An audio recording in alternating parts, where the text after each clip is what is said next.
was on my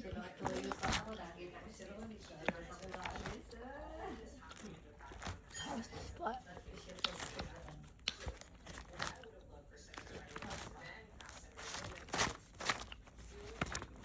So the team is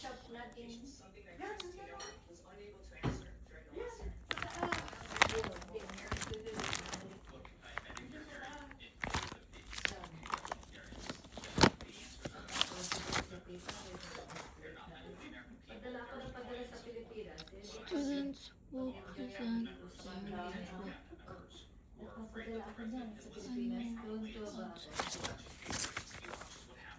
Kasi sila ba nakakabili ng mga laruan doon? Wala. Bili nila ng pagkain. Diba? Pangit. Galing sa China, no? Madaling masira. Nagkakape siya Fernando?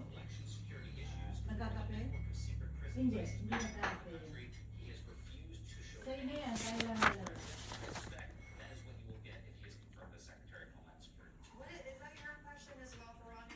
Hindi nagkakape? Bakit kaya? Ha? Hindi nagkakape? Malamig na?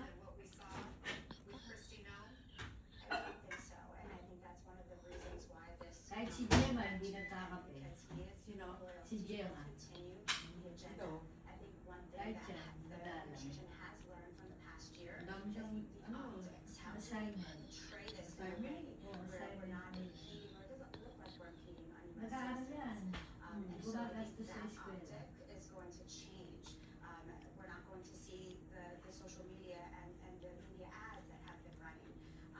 But I think one thing that's going to stay the same, and one thing that I didn't see here is the push on Kahit isang ikot lang.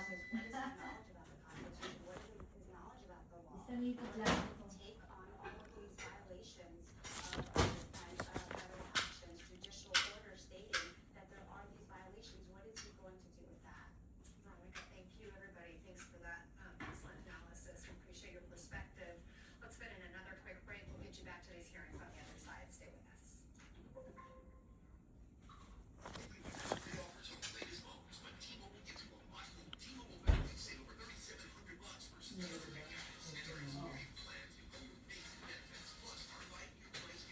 Lagyan ko na ng lalagyan ko na ng latte. Oo, babalik ni Gemma yun. Ayun niya. Mahal kayo, ano kanti? Saan mo binibili? Pilipinas pa yan. Ay! Galing sa Pilipinas, kaya ako kasi mahal na eh. Oo, mahal.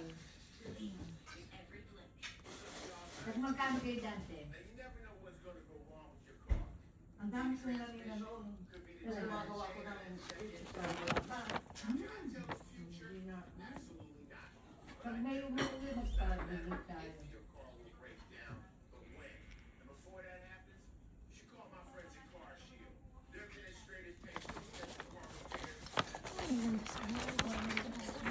I want to expand this for you. Thank you, Mom. Courtesy of Auntie Fernand. Necessary. Yung kalamay, niluto namin ulit. Andyan. Ano ka na rin? Breakfast muna ako. May nagutom. Ha? I'm gonna eat breakfast. Yeah.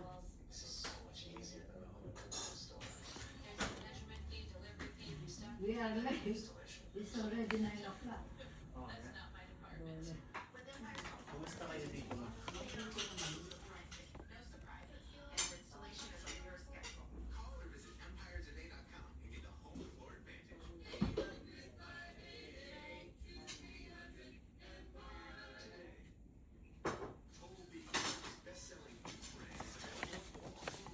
Mga kinuha niya lahat yung flight niya.